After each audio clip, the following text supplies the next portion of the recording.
College, What the fuck? issued a tornado warning for northeastern Juniata County in central Pennsylvania, northeastern Perry County in south central Pennsylvania until 3:45 p.m. At 3:11 p.m., a severe thunderstorm capable of producing a tornado was located over Mexico, moving east at 20 miles per hour. Hazard, tornado. Source, radar indicated rotation. Impact, expects damage to mobile homes, roofs, and vehicles. This tornadic thunderstorm will remain over mainly rural areas of northeastern Juniata and northeastern Perry counties, including the following locations: Thompsontown and Millerstown. Take cover now. Move to a basement or an interior room on the lowest floor of a sturdy building. Avoid windows. If you are outdoors, in a mobile home, or in a vehicle, move to the closest substantial shelter and protect yourself from flying debris.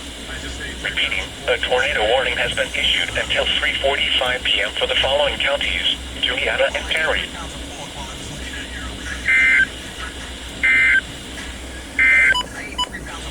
The National Weather Service and state